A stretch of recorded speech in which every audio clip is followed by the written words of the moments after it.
Refined Awami League নিয়ে যে বার্তা দিলেন বিএনপি নেতা ফজলুর রহমান। নির্বাচনের আগে আওয়ামী লীগের বিচার শেষ করতে হবে বলছেন নাহিদ। জানাবো আব্দুল হামিদের দেশ থেকে প্রশ্নবিদ্ধ সরকার এবং সর্বশেষ জানাবো আর কোনো ভোট ডাকাতির সুযোগ দেওয়া হবে না বললেন মাওলানা রফিকুল ইসলাম। শুনছিলেন সংবাদ শিরোনাম, এবারে বিস্তারিত। রিফাইন্ড আওয়ামী লীগ নিয়ে যে বার্তা দিলেন বিএনপি নেতা ফজলুর রহমান। বীর মুক্তিযোদ্ধা ও বিএনপি চেয়ারপারসনের উপদেষ্টা ফজলুর রহমান এক সময় আওয়ামী লীগের কেন্দ্রীয় নেতা ছিলেন। শুধু তাই নয়, কেন্দ্রীয় ছাত্রলীগের সেক্রেটারি ও সভাপতির দায়িত্ব পালন করেছেন। তিনি জনপ্রিয় বক্তা হিসেবে সব মহলে পরিচিত। দীর্ঘদিনের আওয়ামী লীগের রাজনীতি করে অবহেলার শিকার হয়ে পরবর্তীতে কৃষক শ্রমিক জনতা লীগে যোগ দেন।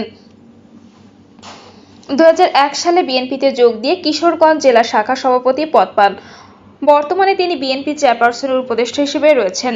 ছাত্র জনতার অভ্যুত্থানে ক্ষমতাচ্যুত আওয়ামী লীগকে রাজনীতিতে ফিরিয়ে আনতে সেনা প্রশাসন চাপ দিচ্ছে বলে দাবি করেন জাতীয় নাগরিক পার্টি এনসিপি দক্ষিণাঞ্চলের সংগঠক হাসনাত আব্দুল্লাহ। অভ্যুত্থানে নেতৃত্ব দেওয়া বৈষম্যবিরোধী ছাত্র আন্দোলনের সাবেক এই সমন্বয়ক 21শে মার্চ রাত 2টার দিকে এক ফেসবুক পোস্টে লেখেন, 11ই মার্চ দুপুর 2:30টায় তিনি সহ 3 জনের কাছে সেনানিবাস থেকে রিফাইন্ড আওয়ামী লীগকে রাজনীতিতে পুনর্বাসনের প্রস্তাব দেওয়া হয়। বীর মুক্তিযোদ্ধা ফজলুর রহমান বলেন, ডিফাইন্ড আওয়ামী লীগ হবে বলে আমি মনে করি না এবং হওয়ার প্রয়োজন আছে বলে সেটাও মনে করি না। রিফাইন্ড আওয়ামী লীগ হতে হলে যে ধরনের পরিবেশ পরিস্থিতি দরকার এটা বাংলাদেশে এখন নেই। গত 15 বছরে আওয়ামী লীগ নিজেদের দেশের যে ক্ষতি করেছে সেই নেতৃত্ব ক্ষতি বা সর্বনাশের সঙ্গে যুক্ত, তারা আর রাজনীতিতে ফিরে আসতে পারবে বলে মনে করি না।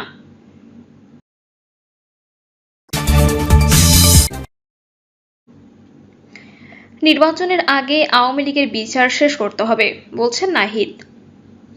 জাতীয় নাগরিক পার্টির আহ্বায়ক নাহিদ ইসলাম বলেছেন, সংস্কারের দাবি বা আলোচনার সঙ্গে নির্বাচনের সম্পর্ক নেই। প্রধান উপদেষ্টা এ বক্তব্যের সমর্থন রয়েছে এনসিপির। তবে নির্বাচনের আগে আওয়ামী লীগের বিচার এবং মৌলিক সংস্কার কার্যক্রম শেষ করতে হবে। রাজধানীর মাতৃভাষা ইনস্টিটিউটে এক আলোচনা সভায় তিনি এসব কথা বলেন। নাহিদ ইসলাম বলেন, সংবিধানে মৌলিক সংস্কারের জন্য প্রয়োজন গণপরিষদ। সত্যিকারের মৌলিক পরিবর্তন চাইলে গণপরিষদ নির্বাচন করতে হবে। তিনি বলেন, ক্ষমতার ভারসাম্য ও বিকেন্দ্রীকরণের মতো মৌলিক বিষয় ঐক্যমত্য তৈরি না হলে অন্যান্য বিষয় ঐক্যমত্য তৈরি করে গণতান্ত্রিক ধারা সচল হবে না। এনসিপির আহ্বায়ক বলেন, এক ব্যক্তি ইচ্ছামাফিক সংবিধান সংশোধন করা হয়েছে। এত বড় গণঅভ্যুত্থানের পরও সংবিধান সংশোধনের মৌলিক বিষয়ে একমত হতে পারছি না, এটি দুঃখজনক। তিনি আরো বলেন, 75-এর পরেও 72-এর সংবিধান ফেলে দিয়ে নতুন যাত্রা শুরু হতে পারত, কিন্তু তা হয়নি। নতুন সংবিধান তৈরি করতে না পারলে নতুন বাংলাদেশ বলা যাবে না। নাহিদ বলেন, ফ্যাসিবাদী ব্যবস্থা বিলোপে শুধু সংবিধান নয়, অর্থনৈতিক, রাজনৈতিক এবং সাংস্কৃতিক সংস্কারও করতে হবে এবং সংবিধানের মূলনীতি দলীয় মূলনীতির বাইরে বের করতে হবে। আব্দুল হামিদের দেশ থেকে প্রশ্নবিদ্ধ সরকার। ফ্যাসিস্ট শেখ হাসিনার শাসনামলে পরপর 2 মেয়াদে প্রেসিডেন্ট পদে থাকা আব্দুল হামিদ গত বুধবার রাত 3টা 5 মিনিটে থাই এয়ারওয়েজের TG-340 নম্বর ফ্লাইটে ঢাকার শাহজালাল আন্তর্জাতিক বিমানবন্দর দিয়ে দেশ ত্যাগ করেছেন। তার সঙ্গে ছিল ছোট ছেলে রিয়াদ আহমেদ এবং শ্যালক ডক্টর নওশান খান। আব্দুল হামিদ জুলাই গণহত্যার আসামি হয়েও কিভাবে বিমানবন্দরে ইমিগ্রেশনের সব কাজ শেষ করে নির্বিঘ্নে দেশ ছাড়তে পারলেন তা এখন টক অব দ্য কান্ট্রিতে পরিণত হয়েছে। ছাত্রদের রাজনৈতিক সংগঠন এনসিপি ও বৈষম্যবিরোধী প্ল্যাটফর্ম সহ রাজনৈতিক অঙ্গনে এ নিয়ে তোলপাড় ও প্রতিবাদের ঝড় উঠেছে। স্বরাষ্ট্র উপদেষ্টা লেফটেন্যান্ট জেনারেল জাহাঙ্গীর আলম চৌধুরী দিনাজপুর সফরকালে 2 দফা ছাত্র জনতার বিক্ষোভের মুখে পড়েছেন। সে সময় তিনি আব্দুল হামিদের দেশ ছেড়ে যেতে যারা সহায়তা করেছে তাদের শাস্তির আওতায় আনার প্রতিশ্রুতি দেন এবং ব্যর্থ হলে পদত্যাগ করবেন বলে ঘোষণা দেন।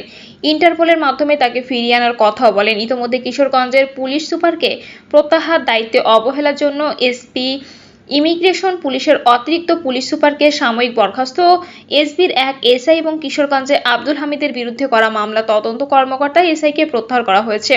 আব্দুল হামিদের দেশ ত্যাগের বিষয়টি এক ধরনের লুকোচুরিতে পরিণত হয়েছে। এমন হয়ে দাঁড়িয়েছে যেন অন্তর্বর্তী সরকারের উচ্চ পর্যায়ের কেউ বিষয়টি জানেন না। ফ্যাসিস্ট হাসিনার সব কাজের একনিষ্ঠ দোসর ও সহযোগী কোনো ধরনের বাধা ছাড়া দেশ ত্যাগ করেছে, তার সরকারের উচ্চ পর্যায়ের দায়িত্বশীলদের অগোচরে হয়েছে, তা সাধারণ মানুষের বিশ্বাস করার কারণ নেই। খুনের মামলার আসামি হলেও আব্দুল হামিদ দেশে নিরাপদেই ছিলেন, তার কেশাগ্র স্পর্শ করা হয়নি। এ সময়ের মধ্যে তিনি যে সকল প্রস্তুতি সম্পন্ন ও ম্যানেজ করে দেশত্যাগ করেছেন তাতে সন্দেহ নেই। তার চলে যাওয়ার পেছনে যে প্রশাসন থেকে শুরু করে আইন শৃঙ্খলা বাহিনীর উচ্চ পর্যায়ে দেখেও না দেখার ভান করার নীতি ছিল তা কারো বুঝতে অসুবিধা হচ্ছে না। তাকে পার করে দিয়ে এখন হাই হাই করা হচ্ছে। কিছু পুলিশ কর্মকর্তাকে সাময়িক বরখাস্ত প্রত্যাহার করে লোক দেখানোর ব্যবস্থা নেওয়া হয়েছে। কেউ কেউ প্রেসিডেন্ট মোহাম্মদ শাহাবুদ্দিনকে দায়ী করেছেন। পর্যবেক্ষকদের মতে তাদেরকে স্কেপগোট বানানো হচ্ছে। বলার অপেক্ষা রাখে না, বিমানবন্দর দিয়ে একজন সাধারণ মানুষ বিদেশে গেলেও তার বিরুদ্ধে কোনো ফৌজদারি মামলা বা দেশ থেকে বিধিনিষেধ আছে কিনা তা ইমিগ্রেশন খতিয়ে দেখে। ওই ব্যক্তি সম্পর্কে তাদের কাছে সব ধরনের তথ্য থাকে। আব্দুল হামিদের বিরুদ্ধে খুনের মামলা রয়েছে, এটা দেশের মানুষ জানে। ইমিগ্রেশনে দায়িত্বরত ও একাধিক গোয়েন্দা সংস্থার লোকজন জানবে না তা অবিশ্বাস্য। তবে এক্ষেত্রে তারা জানলেও উচ্চ পর্যায়ে নির্দেশ পেলে তাদের করার কিছু থাকে না। এ নির্দেশ কারা দিয়েছে তাই এখন দেখার বিষয়। সঙ্গত কারণে প্রশ্ন আসে যে গণঅভ্যুত্থানের মধ্য দিয়ে অন্তর্বর্তী সরকার গঠিত হয়েছে, সে সরকার কাদের দিয়ে দেশ চালাচ্ছে? প্রশাসনে কারা আছে? স্বরাষ্ট্র উপদেষ্টা, আইজিপি ও প্রধান উপদেষ্টার বিশেষ সহকারী স্বরাষ্ট্র মন্ত্রণালয়ের মোহাম্মদ খুদাবক্স চৌধুরী বা কি করেছেন? তারা কি জানতেন না? অন্যদিকে ডিজিএফআইও তার ব্যর্থতা এড়াতে পারে না কিংবা জেনেও পদক্ষেপ নেয়নি। পর্যবেক্ষকদের মতে এই ঘটনা প্রধান উপদেষ্টা ডক্টর মোহাম্মদ ইউনূসের না জানার কারণ নেই। অন্তর্বর্তী সরকারের বিরুদ্ধে বরাবরই অভিযোগ রয়েছে যে ফ্যাসিস্ট শেখ হাসিনার ১.৫ দশকে সাজানো প্রশাসনকে পুরোপুরিভাবে নিজের আয়ত্তে আনতে পারেনি। তার দোসর কর্মকর্তারা বহাল তবিয়তে রয়ে গেছেন। অন্তর্বর্তী সরকার তাদের দিয়ে কাজ চালিয়ে যাচ্ছে। যদি এই অবস্থায় প্রশাসন চলে তাহলে ফ্যাসিস্টদের দোসরাই প্রকৃতপক্ষে দেশ পরিচালনা করছে এবং তাদের কারসাজিতে আওয়ামী লীগের অপরাধীরা নির্বিঘ্নে দেশ ছেড়ে যাচ্ছে তা বলতেই হবে। ৫ই আগস্টের পর সেনাবাহিনীর আশ্রয়ে থাকা আওয়ামী লীগের মন্ত্রী ও শত শত নেতা এভাবে দেশ ছেড়ে পালিয়েছে। গত বৃহস্পতিবার এক আলোচনা সভা ও দোয়া মাহফিলে বিএনপির মহাসচিব মির্জা ফখরুল ইসলাম আলমগীর অভিযোগ করে বলেছেন, প্রশাসনের শীর্ষ পর্যায়ে এখনো ৯০% ফ্যাসিবাদের দোসর। ছাত্রদের সংগঠন এনসিপিও এ ধরনের অভিযোগ করে আসছে। ডক্টর মোহাম্মদ ইউনূস সরকারের উপদেষ্টা পরিষদে উপদেষ্টাদের নিয়েও নানা সমালোচনা রয়েছে, যা উপদেষ্টা পরিষদের বেশিরভাগই এনজিও বা ভাড়া করে আনা সদস্য।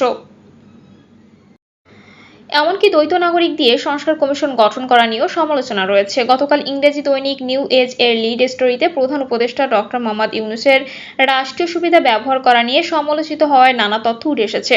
তিনি এবং তার প্রতিষ্ঠিত প্রতিষ্ঠান গ্রামীণের বিভিন্ন সুবিধা লাভের জন্য গ্রামীণ বিশ্ববিদ্যালয়ের অনুমোদন, গ্রামীণ এমপ্লয়মেন্টের জনশক্তি রপ্তানির লাইসেন্স পাওয়া, গ্রামীণ টেলিকমের ডিজিটাল ওয়ালেটের অনুমোদন, গ্রামীণ ব্যাংকের ট্যাক্স সুবিধা লাভ ইত্যাদি প্রতিবেদনে তুলে ধরা হয়েছে।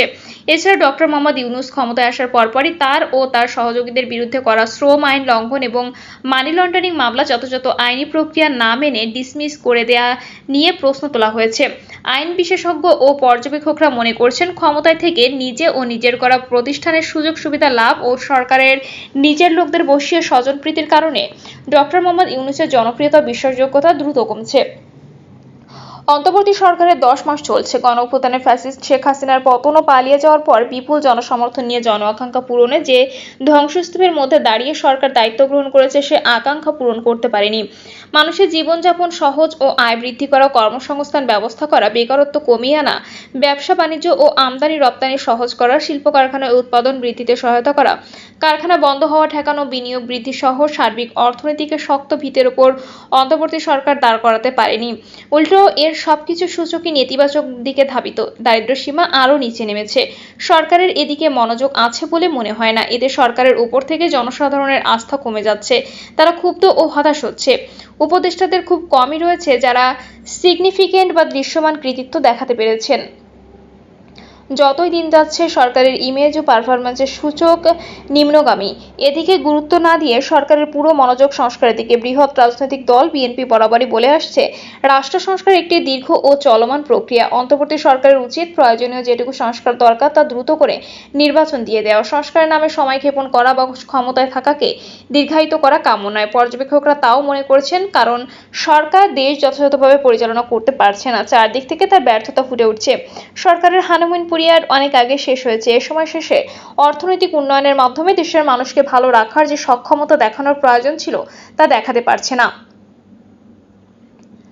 এ প্রেক্ষিতে সরকারের মূল কাজ হওয়া উচিত নির্বাচনের রোডম্যাপ দ্রুত ঘোষণা করে নির্বাচন দিয়ে প্রতিনিধিদের হাতে দায়িত্ব দেয়া। প্রিয় দর্শক, এই ছিল এখনকার সর্বশেষ সংবাদ। আপডেট সব সংবাদ পেতে চ্যানেলটি সাবস্ক্রাইব করে বেল আইকনটি ক্লিক করে রাখুন।